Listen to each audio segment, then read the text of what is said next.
This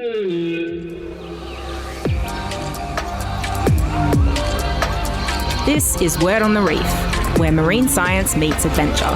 Join Tanya Murphy and Brett Goodban as we plunge into the wonders of the Great Barrier Reef and explore the mysteries beneath the waves.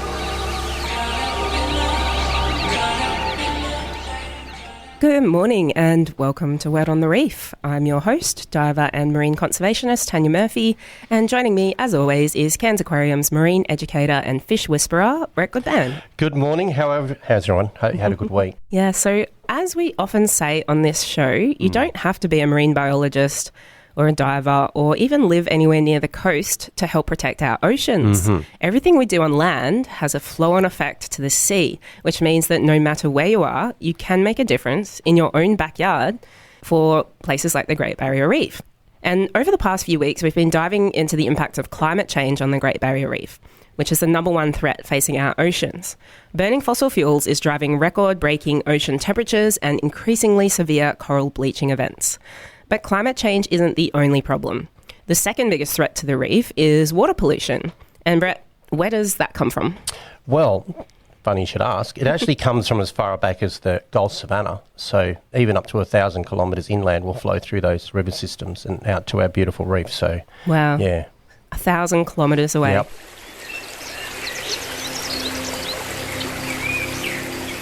So it's not just about what we're putting into the waterways, like fertilisers and pesticides, but also what we've been taking away.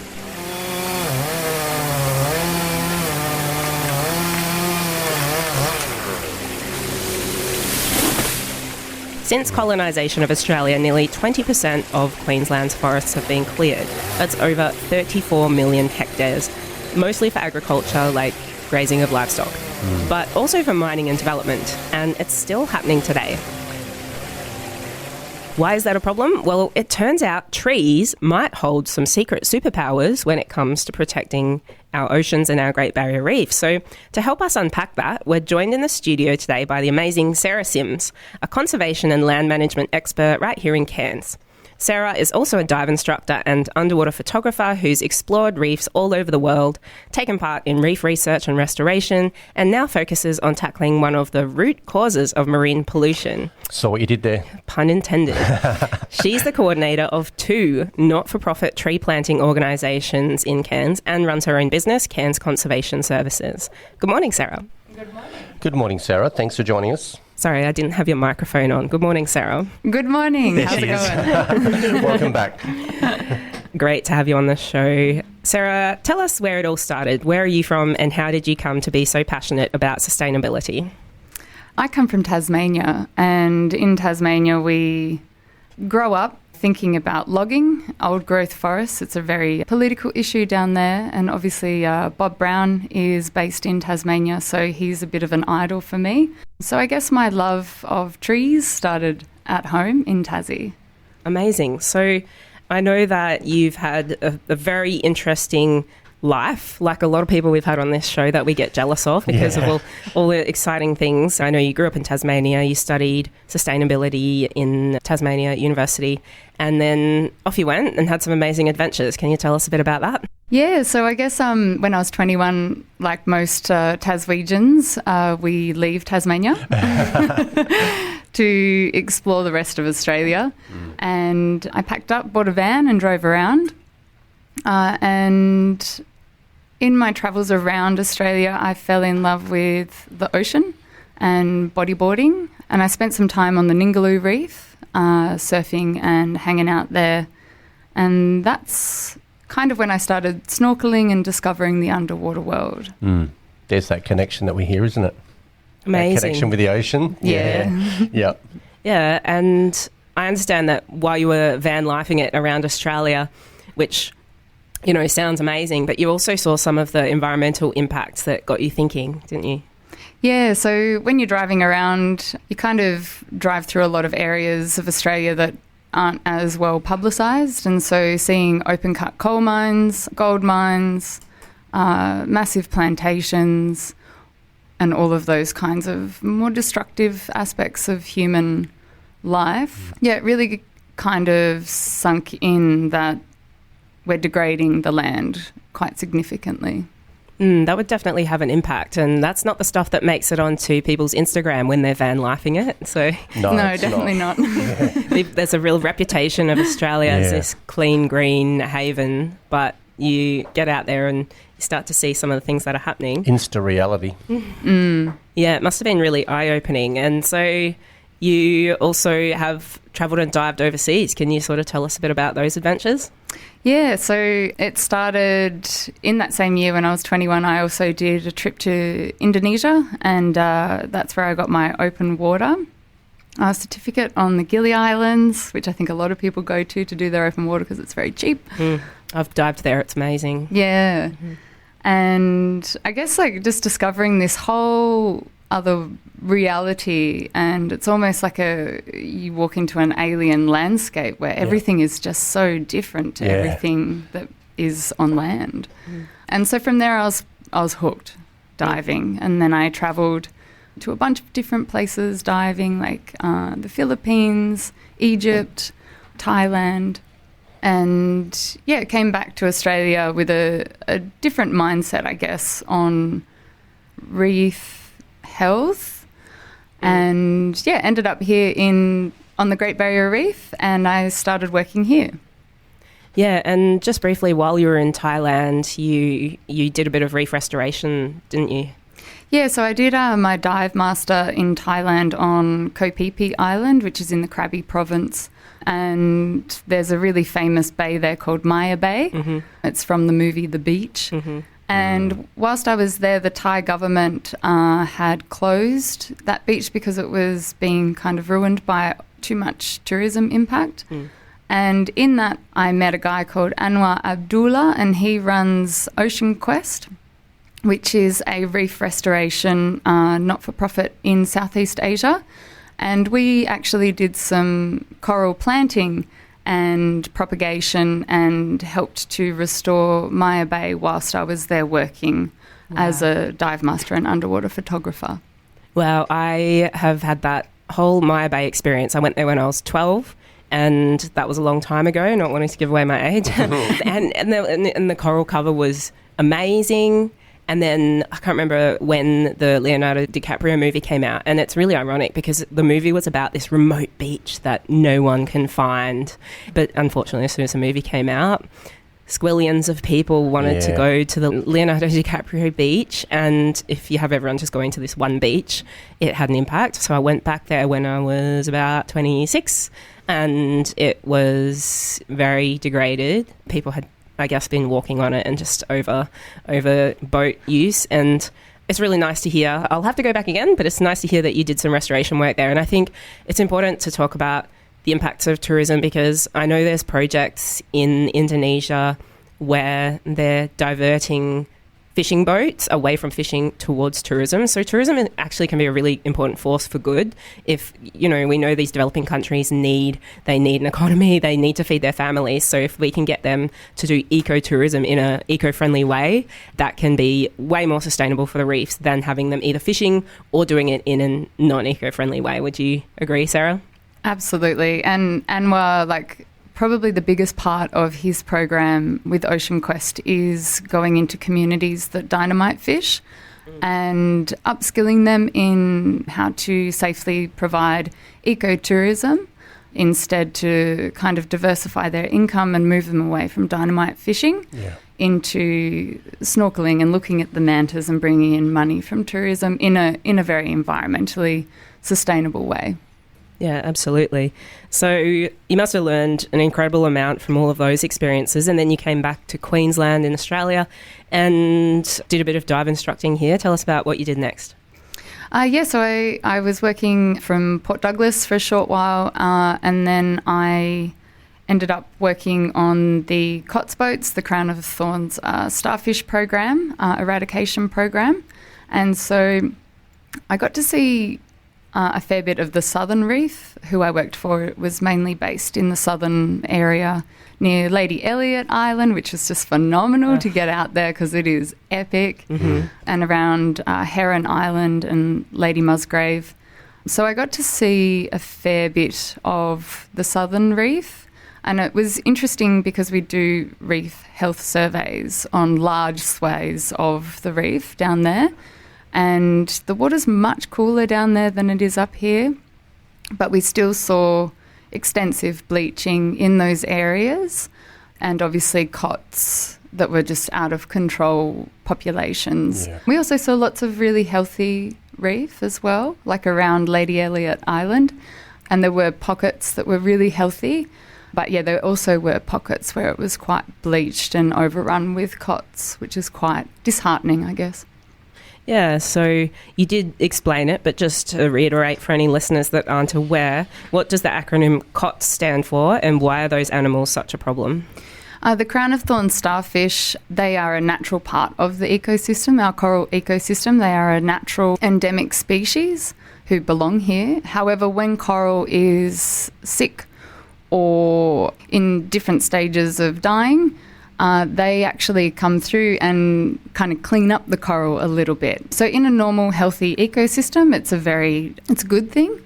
They're like kind of like the doctor fish that come and like pick off the dead flesh. Yeah, exactly. And they make space as well for the new corals during coral spawning. So they're like our traditional owners burning off the bush to allow new growth. They're regenerators. They're coral regenerators. That's right. So they're just making way for the new little babies to turn up. But then when you have too many of them, too many cots, then that's where the imbalance comes in, isn't it?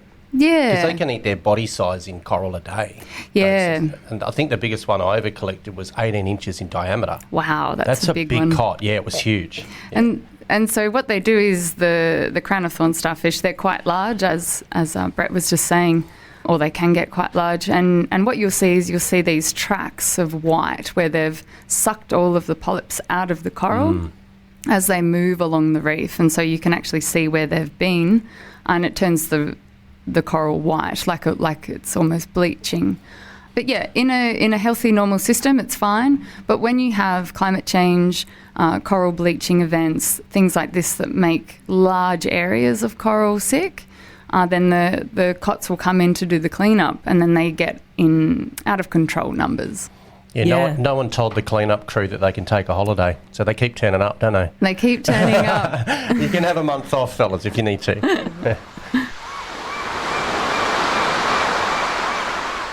If you've just joined us, what we've been talking about is that crown-of-thorns starfish are an endemic species on the reef, but they have been exploding in numbers in recent years and getting out of control to the point where they're just devouring much more of the reef than what they should be and what the reef can handle. So what did you sort of figure out about what our human actions are contributing to those sorts of problems when you were working on that boat, Sarah?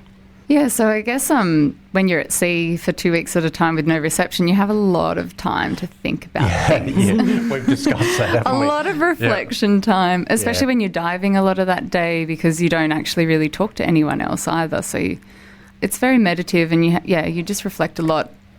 And so driving around on these boats, finding these crown-of-thorns starfish outbreaks, I just was always thinking, like, what is causing this imbalance in this ecosystem, and why is it so different to other places I've visited around the world, where you still have bleaching events and things going on in other countries, obviously, but they don't seem to have the same crown-of-thorns starfish outbreak problems that we do on the reef. And whether that's just because they're not monitored or I'm not too sure what the cause is. But yeah, in my observations and reflections, I realised that there's a key difference here alongside on the land on the Great Barrier Reef coastline, and that is that a lot of our riparian or creek banks and river systems have been cleared and they're devoid of any vegetation. Mm-hmm. Yeah, a lot of people might not make that connection to what happens on a creek bank to what's happening, 50 kilometres out at sea on the reef. But you went and studied conservation and land management at TAFE in Cairns. So what are some of the ways in which our land management practices are actually impacting our oceans and our reef? That's a big one. I think there's a lot of ways. There is a lot of ways. Yeah. I guess the main thing is clearing creek lines and river banks for a multitude of reasons.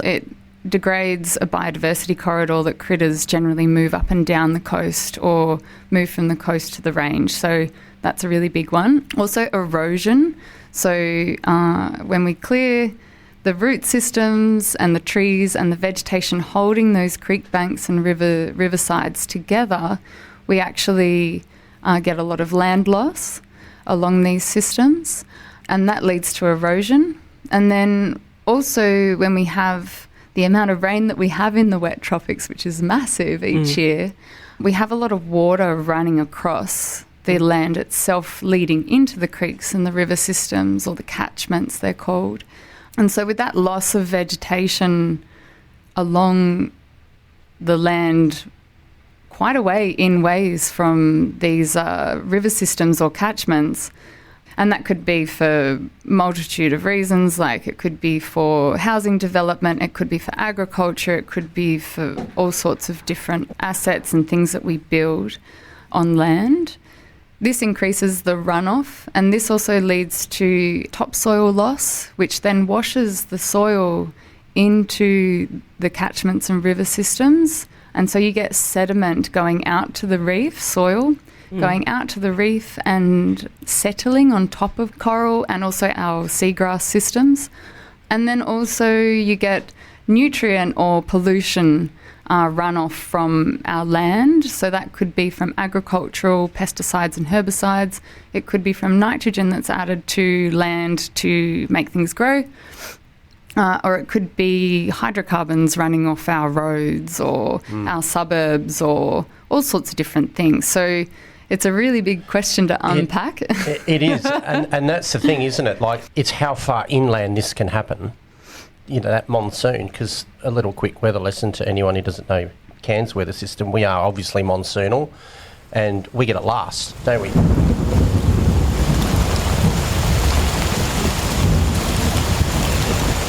So the monsoon comes from west, and then Darwin, and then Gulf Carpentaria, and then us. So before we even see that rainfall, the billabongs in the Gulf Savannah are filling up.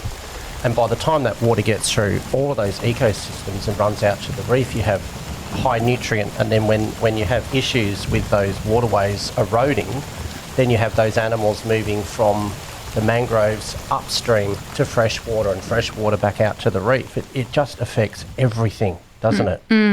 And to put it into perspective locally, the Barron River catchment is 2,000 square kilometres. So this is a very large area of water going across the land and all feeding into the Barron River. So it's a huge catchment. Yeah. It's a massive amount of water. And the loss of vegetation along our creek lines and also our lowland rainforest systems and coastal forest systems, they actually also do another thing, which is they slow down the water and capture some of that fresh water, because here on the Great Barrier Reef we've also had something called freshwater bleaching, where too much fresh water goes out to the reef and the coral can't handle the change in salinity. So there's so many different things, but there's one solution that can kind of help with all of that. And that is replanting our riparians or our catchments or our riversides or creek banks, because planting vegetation, native vegetation for that particular ecotype can really help stop all of those issues, or at least slow it down or mitigate some of the effects.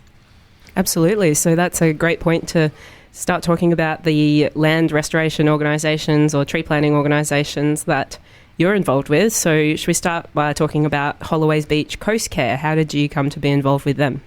Yeah, so after I finished my conservation and land management cert and my horticulture certificate for the nursery stuff to actually grow the trees that need to go back out, I was approached by someone who was a bit worried that the group had kind of been inactive for a while, and they asked me if I might like to help revive it and help run it. Obviously, I was very green, pun intended, but I have other skills in coordination and things like that. So I was like, how hard could it be?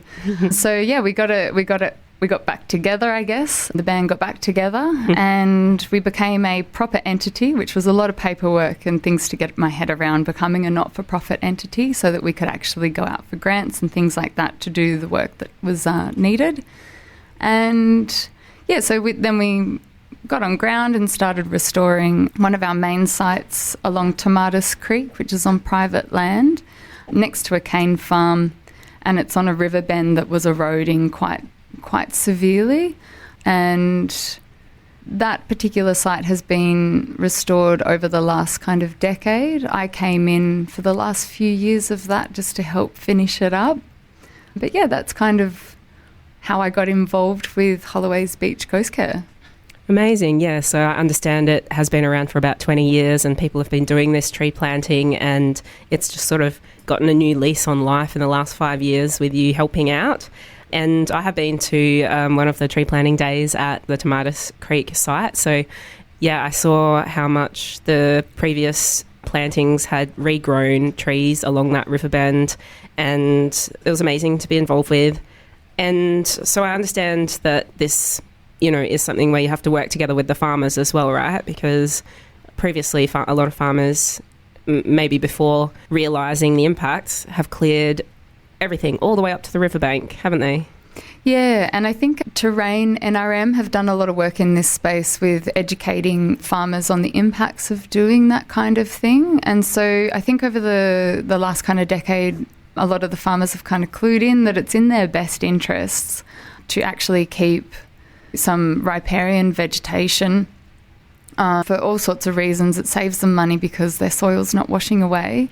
It gets stopped at the trees. And also it stops them from losing land. If we look at what happened in Jasper, we lost hectares of land just along the Barron River alone. Yeah. And so a lot of that could have been mitigated, which was proven by our Tree-mendous Creek site. We had very little losses. And that was going to be my next question, because Cyclone Jasper was an anomaly Huge. for a long time, right, wasn't it? It was just catastrophic. Was there any studies or anything done after that to actually be able to finally say, we told you so? Like, I say that in a nice way, but look, there's no better way to look at it than 10 metres of rainfall on top of the hill. Yeah. Do you know what I mean? It's like, how bad was it? Jasper was record-breaking. Yeah. We had a similar event go through that catchment in, I think it was 76, which was very well recorded. There's lots of studies done on that. The state government at the time actually flew in scientists from the US and Colorado to do an impact evaluation, and they kind of gave recommendations on what should be done to that system. The reason we have been planting Tree-mendous Creek, I think, is really important and leads into this conversation, is because it was identified as the next point that would blow out, essentially. And so planting the trees along there for the last decade has actually held that bank together in Cyclone Jasper, where it was earmarked by John Knott, a professor at JCU, that site would actually blow out and create a bit of an island of Holloway's Beach. So the blowout by blowout, I mean a new river mouth that formed along Tree-mendous Creek was a lot less severe. There's been no studies afterwards, unfortunately. I have flagged it with the council to include in their hydrological study, which they are doing with JCU currently. I'm not sure that it's been released yet. But Tree-mendous is becoming the new Barron main river system. That's what wet tropic rivers do. They move up and down the coast and they'll go for the shortest, steepest, most direct route to the ocean, and that's what Tree-mendous Creek is. So that is why we planted trees there in the first place, was to mitigate and protect the Holloway's Beach suburb as much as possible, which it did still flood very severely, but it could have been a lot worse. Yeah, and if you had time to plant more trees, then there would have been less impact still on the community. We're just still playing catch up to all of the clearing that has already happened, right? There's other issues in building houses in deltas and floodplains. So I don't know that everything would be mitigated just through vegetation, but vegetation definitely slows down those kinds of erosion or blowout or mass water just moving very quickly.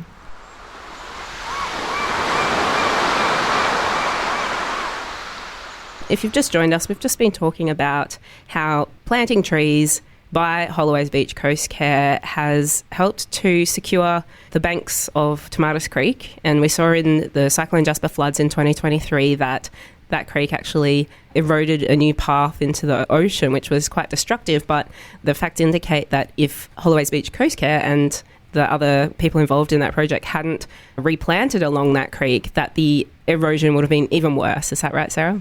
Yeah, absolutely. We would have been looking at erosion sort of cutting off the whole community of Holloway's Beach, and as it was just part of it. So the tree planting benefits the community by reducing erosion and flooding. We just talked about how it benefits the farmer because they don't have to watch inches or even metres of their land eroding away into the creek. And of course, it has that benefit for the reef. We're not getting as much mud and pollution flowing out onto the reef. So that's some of the amazing work that Holloway's Beach Coast Care has been doing, but you're also involved with another organisation called Tree Force. Can you tell us a bit about them? Yeah, so Tree Force has been around for about 30 years, mainly re-vegging or restoring and replanting trees along Freshwater Creek. So anyone who goes up to Crystal Cascades or spends any time along Red Lynch in their favourite waterholes, it's almost guaranteed that those trees around you have been planted by Tree Force over the last 30 years. And again, you know, it was a similar story where the previous farming community in that area had cleared right up to the creek bank. But now, if you ever have walked along Freshwater Creek, you know that there's big, healthy riparian vegetation along there. Tree Force don't obviously only operate along Freshwater Creek. We do all sorts of projects all over the place. But again, we mainly are focusing on those riparian areas or creating biodiversity corridors where there might be gaps where critters can't really go across cleared land safely. Wow, that's incredible. I go walking along Freshwater Creek all the time, and that obviously feeds into the Barron River Delta, and it's an absolutely amazing sort of park.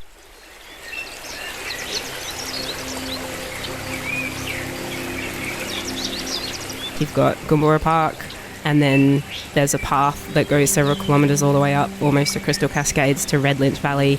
It's absolutely amazing out there, and I could have thought that was just old growth rainforest, but yeah, you're telling me that was pretty much all had to be replanted after the previous farmers in the area had cleared it. Yeah, and I guess it's out of ignorance, you know, like back in the day I don't think people really understood how the water moves up here and the sheer volume.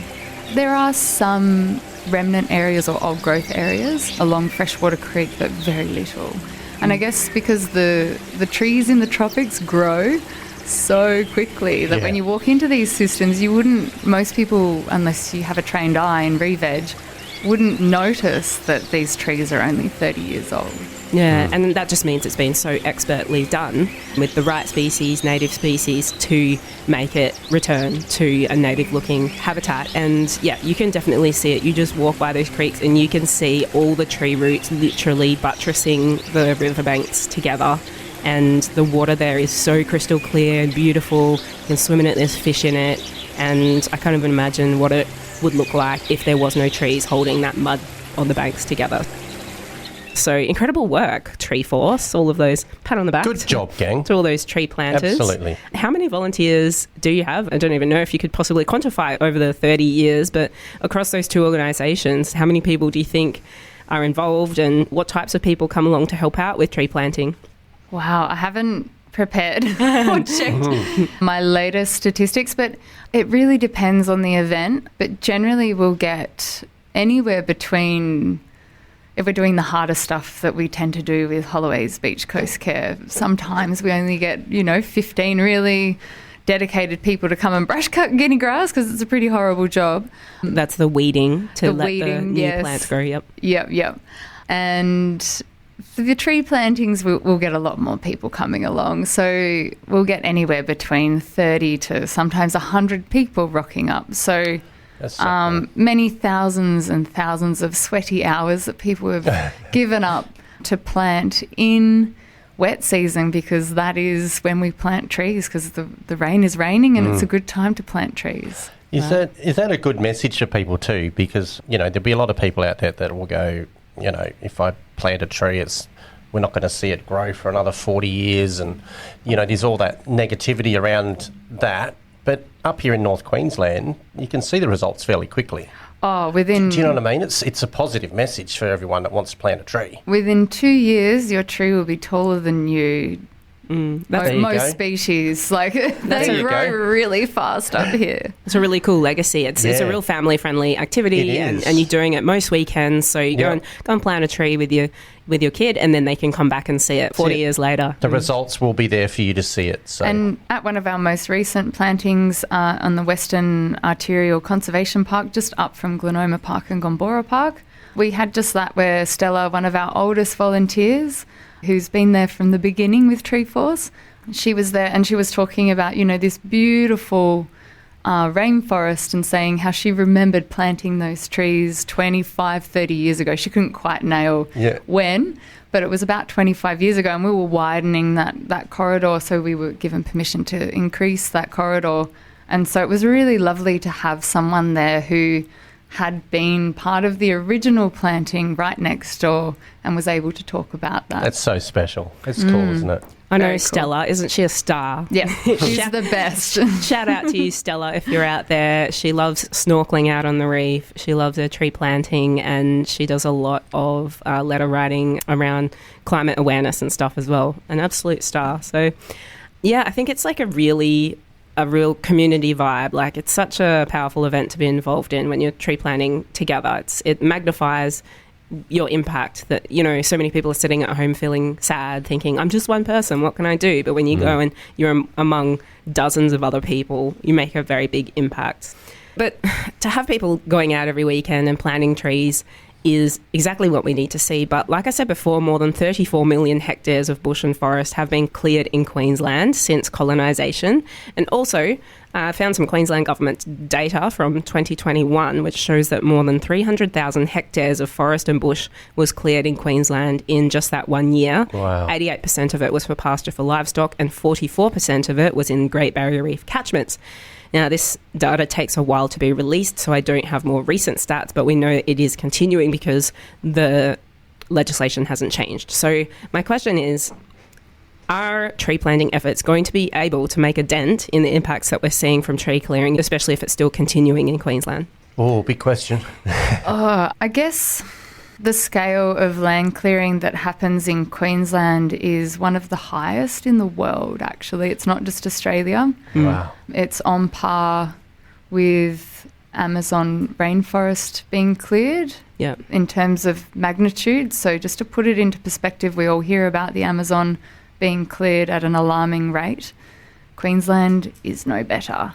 Yeah, I've heard that, and I think that would blow most people's minds. I mean, we have the World Heritage listed Daintree rainforest, which everyone's very happy that we managed to save after a lot of environmental campaigners stopped it from being developed. We saved the Daintree rainforest, for example, but that's only a tiny, tiny part of Queensland. And we have so much bush that's important and maybe underappreciated. Yeah, I think you're right. Like when you go down south and inland, I think people kind of disregard the importance of those ecotypes. And just recently, with the very large floods that moved through southeast Queensland inland, or even out to the coast, it's just been flooding really crazily. The importance of keeping that vegetation on that land is even more significant to stop all of those other things we're talking about, sediment, erosion, channeling in that kind of country as well, and also slowing down and trying to absorb that water into the ground, because what happens in those drier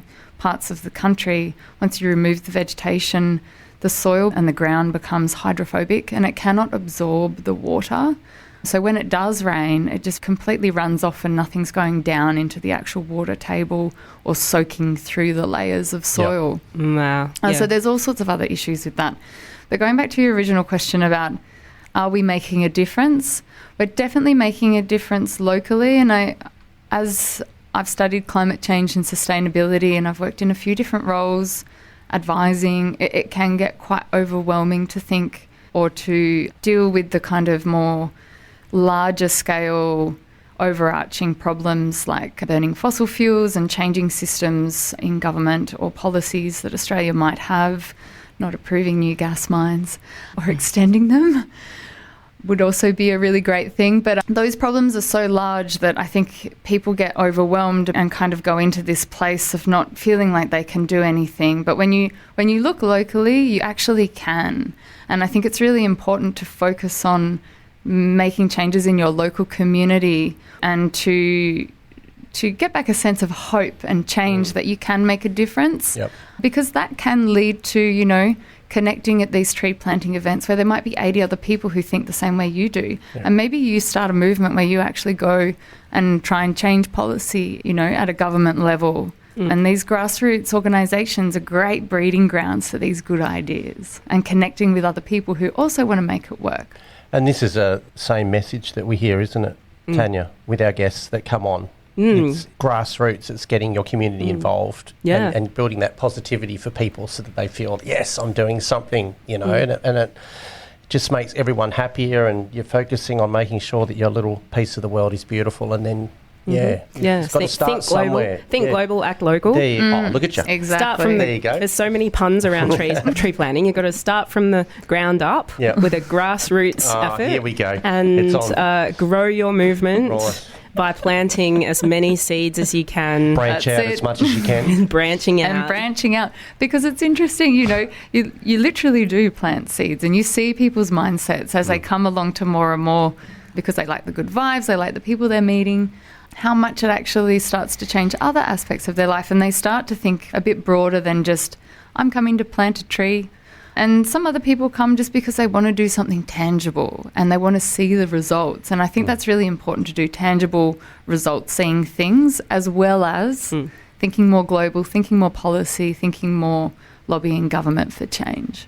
Yeah. Especially in the state planning. And even talking about all this now, everything that we're just talking about with the land and the trees, it goes back to the start of our chat, doesn't it? That then affects the Great Barrier Reef, and it affects the crown of thorns sea star population. It's just everything is connected. That's the message.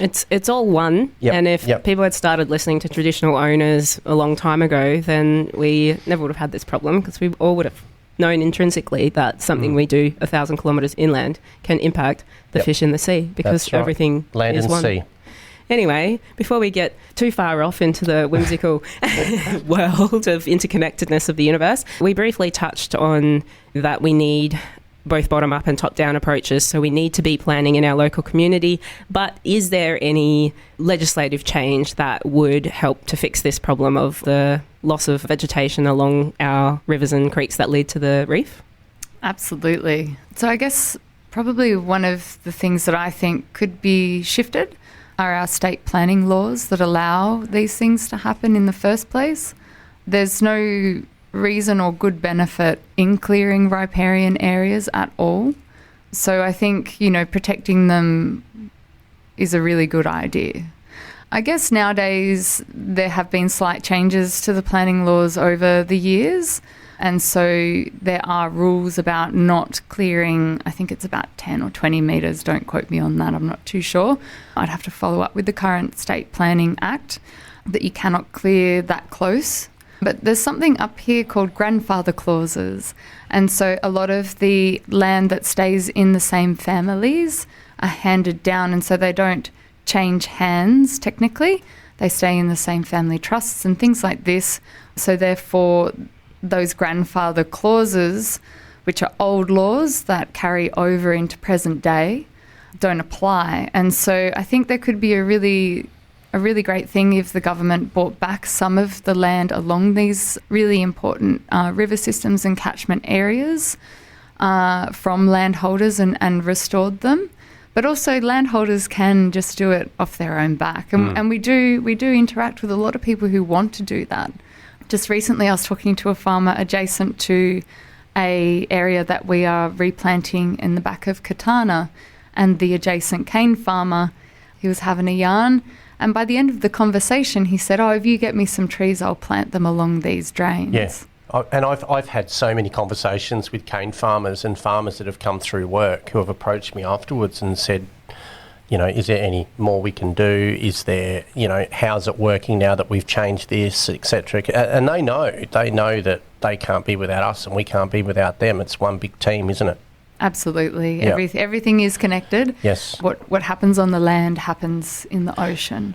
Is there a, just for the local families, etc., so if they decide that they get all their little friends together and everything next weekend with the kids and a whole group of them, and they want to plant trees in a particular area, what would you advise them to be a more important plant over? What would be the most helpful advice that you could give them, and where could they get them from?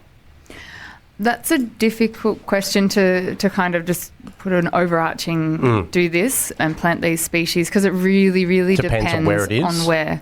We have very different ecotypes all around Cairns. Yep. But look, if anyone wants to do stuff, reach out and I'm more than happy to provide advice. Perfect. Yeah, so on that note, for any listeners who are based in Cairns, if they want to get involved and help out with some tree planting projects, like you said, it's probably best if they go through the existing organisations. There's no harm in them just going out and planting on wherever they want to, but probably more benefit if they go through an existing organisation, right? So then they can get the right species and so on. So how can they get in touch, where they can head for more information and get involved? Yeah, so you can check out Holloway's Beach Coast Care on Facebook, or you can check out Treeforce Cairns on Facebook or Instagram. Both of them are fine, or just Google us. You can make contact those ways. And we also running a tree planting on Sunday, 8 a.m, along the Barron River on the Stony Creek side. Right. So just up from the footbridge in a little gravel car park. So if anyone wants to come along to that, we're doing a restoration project because of the Jasper floods along Barron River. So come along, 8 a.m. Sunday. There you go, Cairns. Let's see how many people can turn up. You might need a bigger car park after that, hopefully. Bring the Irrigard too. Absolutely. And for any listeners of our podcast across Australia and the world, go and have a Google search and find out how you can get involved in tree planting in your local area. And it's going to have far-reaching impacts all the way to the ocean and to places like the Great Barrier Reef. So let's say, lucky last question, do you have any career advice for youngsters who are coming up and want to do something to help protect the ocean and the environment? Yes, good question. There's a whole range of different ways that you can get involved. You can volunteer with various organisations who are involved with conservation work, whether that be on land or on the ocean. You could go and become a dive instructor, you could become a dive master, you could study at university, environmental or ocean-based biology, or you could go and do TAFE. There's so many different ways to get involved. Sarah Sims, Conservation and Land Management Queen, Coordinator of Treeforce Cairns and Holloway's Beach Coast Care and Cairns Conservation Services. I don't know how you find time for all the things that you do. You're amazing. Thank you so much for joining us on the show today. Yeah, thanks for coming. It's been great. Thanks for having me. And thanks to you, all our listeners, for joining us on Word on the Reef. I'm Tanya Murphy. My co-host is Brett Goodban, and we will be back next Friday at 10 a.m. with more awesome marine science adventures. Happy fishes. See you later.